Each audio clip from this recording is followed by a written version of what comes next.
Sir, क्या मैं अंदर आ सकता हूँ? यस। आप कौन है? सर, आपने यंग इंडिया नाम का डेली पेपर तो सुना ही होगा। मैं उसमें एज ए क्राइम रिपोर्टर काम करता हूँ। Please have a seat. कहिए, मैं आपकी क्या सहायता कर सकता हूँ? सर, एक्चुअली यंग इंडिया में हर संडे मेरा एक कॉलम आता है जिसका नाम है अंडर अरेस्ट। मैं उस कॉलम के लिए आपकी फैक्ट्री की स्टोरी छापना चाहता हूँ। आई मीन, आपकी फैक्ट्री में जो 2 वर्कर्स की मौत हुई है उसके विषय में। पूछिए। क्या नाम है उन वर्कर्स के? जगन गायकवाड़ और मंगल सालवे। अच्छा, इन दोनों की मौत का इल्जाम जिस वर्कर पे है उसका नाम क्या है? मानव देशमुख। मैंने सुना है कि वो भी आपकी फैक्ट्री का ही वर्कर है। हम्म। मिस्टर सतीश, क्या सचमुच आपको लगता है कि मशीनी फॉल्ट या फिर मशीनी फॉल्ट की वजह से हुई मौत के लिए कोई एक मामूली सा वर्कर जिम्मेदार हो सकता है? मतलब जहां तक मेरा तजुर्बा है, इस एक्सीडेंट की जिम्मेदारी किसी वर्कर से ज्यादा मैनेजमेंट की है। हालांकि मेरी इस बात से मैनेजमेंट लेवल का कोई भी व्यक्ति सहमत नहीं होगा, लेकिन मुझे इस पूरे मसले में बहुत ही गड़बड़ी नजर आ रही है। मुझे लगता है कि आप लोग अपनी खाल बचाने के लिए उस बेचारे गरीब मजदूर मानव देशमुख को अपनी ढाल बना रहे हैं। देखिए, एक मिनट, मेरी बात अभी पूरी नहीं हुई है। मिस्टर सतीश, इस पूरे मसले पर जानकारी लेने के बाद मुझे ऐसा लग रहा है कि मैनेजमेंट एक तीर से 2 निशाने साध रही है। एक तो वर्कर की मौत की जिम्मेदारी लेने से इनकार कर रही है और दूसरा अपने खिलाफ उठी हुई आवाज को दबा रही है। ऐसा कुछ भी नहीं है। आप सच्चाई को कहानी बनाकर छापना चाहते हैं या फिर कहानी को सच्चाई बनाकर कहीं बेचना? हमने मानव के साथ में ऐसा कुछ भी नहीं किया है। तो फिर वो अब तक जेल में क्यों बंद है? क्योंकि पुलिस को उसके खिलाफ सबूत मिला है, गवाह मिला है। प्रकाश नाम का एक शख्स जिसने बयान दिया और अभी तक यह साबित भी नहीं हुआ कि उसका बयान झूठा है या सच्चा है, उस पर यकीन कर लिया गया। हो सकता है कि मैनेजमेंट ने प्रकाश को खरीद लिया हो। देखिए, आप अपने ये वाहियात सवाल लेकर जाइए यहां से। ठीक है, जा रहा हूं। लेकिन मिस्टर सतीश, एक बात याद रखिएगा कि जो सवाल मन में रह जाते हैं ना, वो ज्यादा खतरनाक होते हैं। Thanks for the information.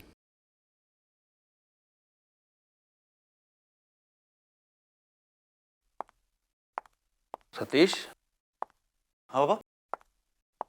अभी क्या हाल है वहां पर? तेरे फैक्ट्री वाले मुद्दे को लेकर तो मुझे बहुत टेंशन है। बाबा, टेंशन तो है बाबा। फैक्ट्री के सारे वर्कर्स ने काम करना बंद कर दिया है। उनका कहना है कि पहले मानव को जेल से छुड़वाएं, उसके बाद वो काम शुरू करेंगे। यही मैं एक्सपेक्ट कर रहा था। आजकल लेबर के साथ में डील करना कितना मुश्किल काम है। अरे ये चीजें पहले न्यूज में सुनी थी और पढ़ी थी, आज हम खुद महसूस कर रहे हैं। एक बात कहूं बेटा, तेरी फैक्ट्री से ज्यादा ना मुझे तेरी फिक्र हो रही है। कहीं इन सारे झमेलों में तू मुश्किल में ना आ जाए। क्यों आई? ऐसा क्यों लग रहा है? क्यों कैसे नहीं जानती, लेकिन मन में एक अजीब सा डर है, घबराहट हो रही है मुझे। डर तो मुझे भी लग रहा है। हम लोग मिडिल क्लास आदमी हैं, सारी जिंदगी नौकरी करते रहे। बिजनेस की बातें हमारी समझ के परे हैं। आज तक तेरा बिजनेस अच्छा चलता रहा, हम लोग भी खुश थे। लेकिन आज अचानक ये सब। बेटा, जो भी काम करना बहुत सोच समझ के करना और संभल कर करना। मैं भी तुझसे यही कहूंगी बेटा, कोई भी कदम उठाने से पहले ना एक बार अपने परिवार की तरफ देख लेना। जहां तेरे आई बाबा हैं, तेरी पत्नी है, तेरा होने वाला बच्चा है, और हम सबको तेरी बहुत जरूरत है। इसलिए कोई भी फैसला करने से पहले ना दिल से नहीं, दिमाग से काम लेना। तू बराबर बोल रही थी अर्चना के बारे में। वो हमारे घर के लिए, मानव के लिए एक नस्तर है। जब तक वो यहाँ नहीं थी सब कुछ ठीक था। सविता, क्या बोल रही है तू? जो हुआ उसमें अर्चना का कोई दोष नहीं है। दोष उसी का है। भले ही लड़की अच्छी होगी, लेकिन जब से मानव के जिंदगी में आई, देखा ना आपने कितनी परेशानियां उसकी बढ़ती गई है। 2-3 बार नौकरी जाने वाली थी, हाँ? वो प्रकाश के साथ हाथापाई हो गई, हॉस्पिटल में पड़ा था। मैं सब देखती रही, लेकिन उसको अनदेखा किया। लेकिन इस बार जो हुआ ना, उसको देखकर मेरी राय उसके बारे में बदल चुकी है। सविता, तू वही गलती फिर से दोहरा रही है। अर्चना को बुरा बोलने से वो बुरी नहीं बन जाती। हाँ। हाँ, उल्टा तेरा ही नुकसान होगा। नुकसान होने को बचा क्या है, बताओ ना। और मैं हवा से बातें नहीं कर रही हूँ, सब देखकर सोचकर ही बोल रही हूँ मैं। और मेरी राय बदल गई है। क्या खाक राय बदली है तूने? राय बदली है। चिल्ला के बात मत करो मेरे साथ, पहले बता देती हूँ मैं। आपको अर्चना के प्यार ममता ने अंधा बना दिया है। बेटे का दुख, उसकी बर्बादी समझ नहीं सकते हैं, लेकिन मैं समझ गई हूं, उसकी मां हूं मैं। देखो, मैंने अभी पक्का सोच लिया है, वो लड़की को मैं मेरे बेटे के बाजू में भटकने नहीं दूंगी।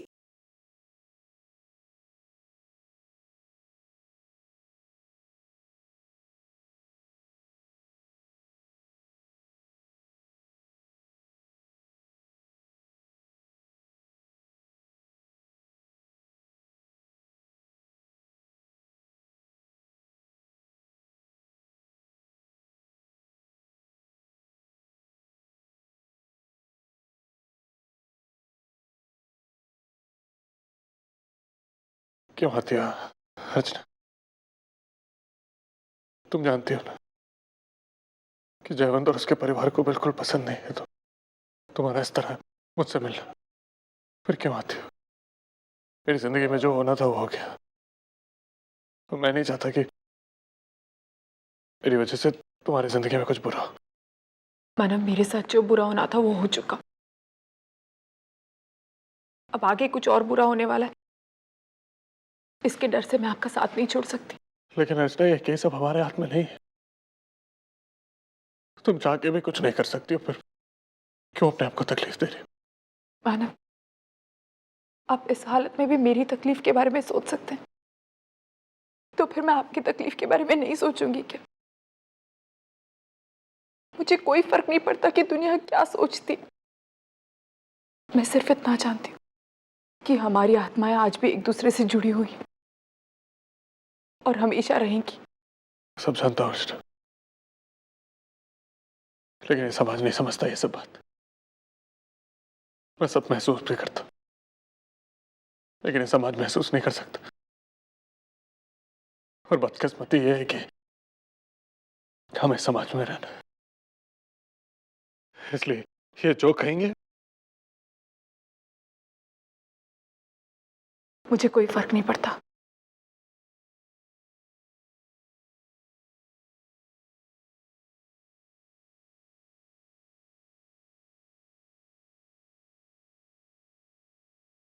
मैं धर्मेश जी के बारे में कुछ नहीं कह सकती मानो, लेकिन सतीश जी के बारे में मैं दावा कर सकती हूँ कि वो आखिरी दम तक आपके लिए लड़ेंगे और आपको यहाँ से जल्दी बाहर निकाल लेंगे। जयवंत, वो सतीश,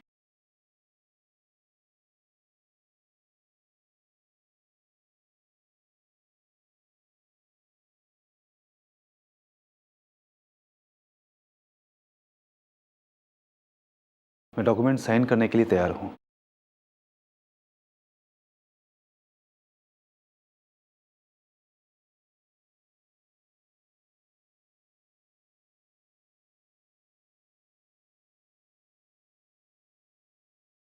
सही है डिक्लेरेशन।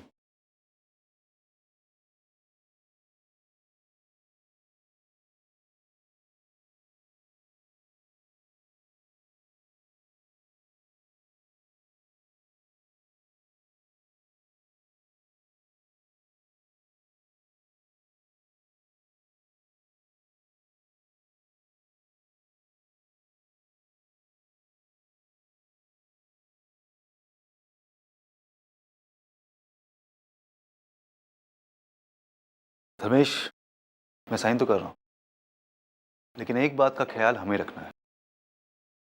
मानो कि घर वाले इस समय बहुत ही मुश्किल दौर से गुजर रहे हैं।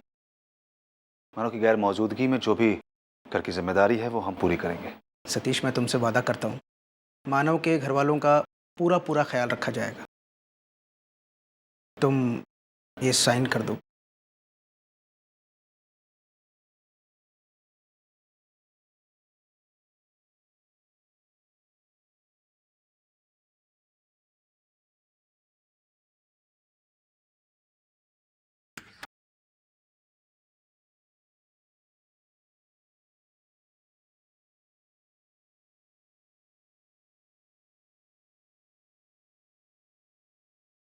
अर्चना, तुम यहाँ?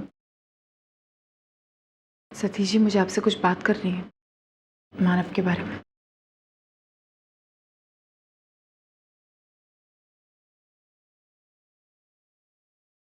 मानव के बारे में? हाँ सतीश जी। सतीश जी, एक आप ही हैं जो मानव को जेल से बाहर निकाल सकते हैं। और मैंने मानव से भी यही कहा है कि भले ही से सारी दुनिया उनका साथ छोड़ दे, लेकिन मैं और आप हमेशा उनका साथ देंगे और उन्हें जेल से बाहर निकालेंगे।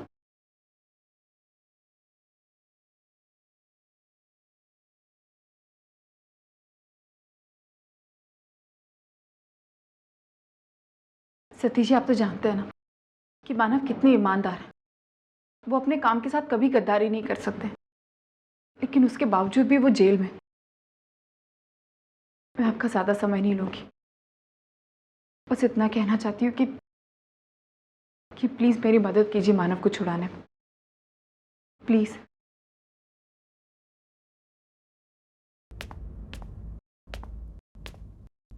एक मिनट अर्चना,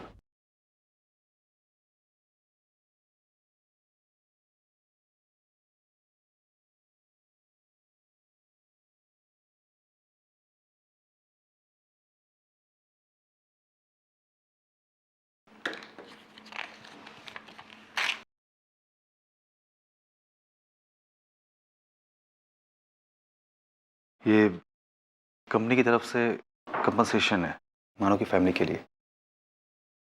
मानो को जेल से बाहर निकालने की कोशिश तो हम करेंगे, लेकिन जब तक वो निर्दोष साबित नहीं होता है, जेल से बाहर नहीं आता है, तब तक हम उसके घर की सारी जिम्मेदारियों को पूरा करेंगे। तो प्लीज़, क्या तुम ये चेक उसके घर तक पहुंचा सकती हो?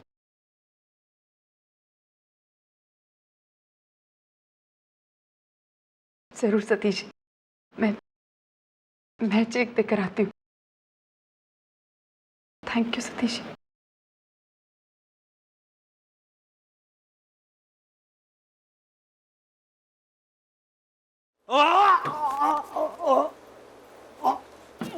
क्या हुआ?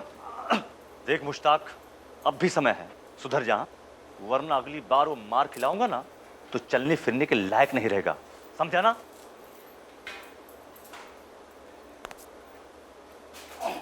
उठ जा मुश्ताक। बैठ जा मुश्ताक। मुश्ताक आजा। अरे रघु, बहुत दर्द हो रहा है। देखो, पुलिस का मार अपने लिए कोई नई बात तो है नहीं। अरे 2-4 दिन दर्द करेगा, फिर ठीक हो जाएगा। मैं पानी लेकर आता हूँ।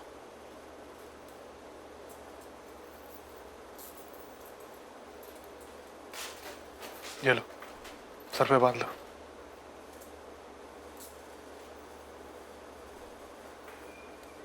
रुक, एक बात तो बता, कल तुझे अपन लोग इतना मारा, इतना टॉर्चर किया, फिर तू आज अपन की मदद क्यों कर रहा है? तुमने वो किया जो तुम्हें सही लगता था, मैं वो कर रहा हूँ जो मुझे सही लगता है। आजा। अरे धीरे। आजा। तू सच में किसी को टपका कर आया है? लगता तो नहीं है।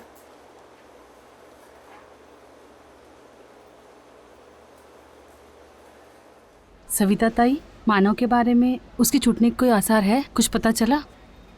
कुछ नहीं, वहीं के वहीं धरा बैठा है।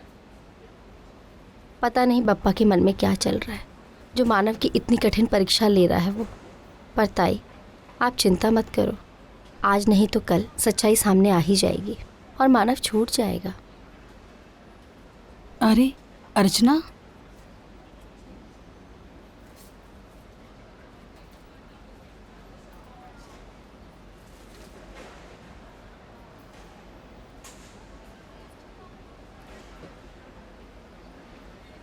क्यों आई तू यहाँ? आई मैं यहाँ कंपनी की तरफ से आई हूँ। कंपनी का नाम ऐसे ले रही है जैसे भगवान का मंदिर, जहाँ शैतानों की टोली रहती है जिन्होंने मेरे बेगुनाह बच्चे को सलाखों के पीछे डाला। आई, आप अपनी जगह बिल्कुल सही हैं। आपका गुस्सा भी बिल्कुल जायज़ है और कंपनी को इस बात का एहसास है, इसलिए मैं वकालत करने आई है ना? नहीं आई। मैं ये लेकर आई हूँ। क्या है ये? ये आपका हक है आई। हम जानते हैं कि इस वक्त आप और मानव बहुत मुसीबत से गुजर रहे हैं और आप लोगों का बहुत नुकसान हो रहा है, इसलिए कंपनी अपनी तरफ से आपकी मदद करना चाहती है। और जब तक मानव जेल से वापस नहीं आ जाते तब तक कंपनी आपकी जिम्मेदारी लेती है, और कंपनी ने ये बेचा है आपके लिए। अच्छा, एक बात बता, ये मेरी साड़ी कैसे लग रही है? अरे बोल ना, कैसी लग रही है मेरी साड़ी? अच्छी लग रही है। हाँ, अच्छी है ना? हम भिखारियों की तरह तो नहीं जी रहे ना? हैं? नहीं आई। तो ये तूने फेंके हुए टुकड़े पर हम जिए ऐसा तू समझती है क्या? आई वो तो एक बात बता, ये भीख काय के लिए तू लेके आई? आई, ये आप मुझे गलत समझ रही हैं। मैं सब सही समझ रही हूँ। तुमने कंपनी के इतने सारे पैसे लाके मुझ पे उड़ाए ना, तो भी मेरे मानव की बराबरी नहीं कर सकते। नहीं। समझी ना तू? मेरे बेटे को तुमने अपने स्वार्थ के लिए जेल में डाला ना? नहीं आई। सुन, मैं लालची हूँ, लेकिन इतनी भी लालची नहीं हूँ कि मेरे बेटे का मैं सौदा करूँ। मेरा गुस्सा बढ़ने से पहले तू यहाँ से चली जा, वरना मेरे मुंह से कुछ भी भला बुरा निकलेगा। निकल जा।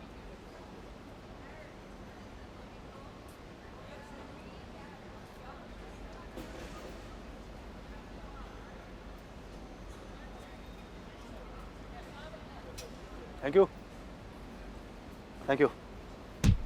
ए सॉरी, पता नहीं कहाँ कहाँ से पीने के लिए चले आते हैं। ए क्या बोला? हाँ, देखा मैंने, धक्का लगा, गलती से लगा, जानबूझ के नहीं मारा। क्यों इस बात का इतना बड़ा इश्यू क्यों बना रहा? ये गलती इंसान से ही होती, कभी जानबूझ के होती है, कभी गलती से गलती होती, कभी मजबूरी में गलती होती। मुझसे भी होती, मैंने भी मजबूरी में आकर के पेपर साइन किए। क्या करता, और कोई चारा नहीं था। भगवान नहीं हूं मैं, इंसान हूं, मुझे भी डर लगता है। मैं अपने आप से बहुत प्यार करता हूँ, अपनी फैमिली से बहुत प्यार करता हूँ, और उन्हें मैं प्रॉब्लम में नहीं डाल सकता, नहीं डाल सकता। क्या हुआ? जो गलती हुई, मैंने बोला ना कि मानो कि फैमिली का सारा खर्चा मैं उठाऊंगा। तुझे क्या प्रॉब्लम है? हाँ? बात करता है।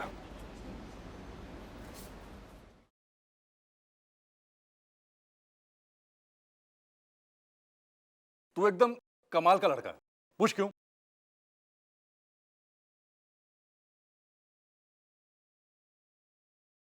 नहीं पूछेगा, मेरे को मालूम था। चल, तेरे बिना पूछे ये अपन बोलता है कि तू कमाल का लड़का क्यों है। देख, मेरे को पता है तू बात किए बिना अक्खा दिन निकाल सकता है, लेकिन मेरे को देख, मैं अगर एक भी मिनट बात नहीं करूं तो ऐसा लगता है जैसे बरसों से मैंने मुंह नहीं खोला हो। हाँ यार, मुझे तो कभी कभी डर लगता है तू अगर कब्रिस्तान जाएगा ना तो वहां के सारे सोए हुए मुर्दों को जगा देगा।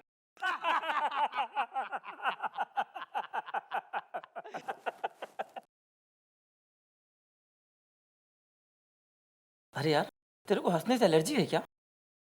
क्या हुआ था? तू इतना खामोश और उदास क्यों रहता है? चल मत बता, लेकिन अपुन आज तेरे को हंसाकर ही दम लेगा। सुन, एक जोक बोलता है, हाँ बोलना। बीवी को खुश करने का सबसे आसान तरीका कौन सा है? क्या बे? अपना मुंह बंद रखने का, चेकबुक का खुला। क्या?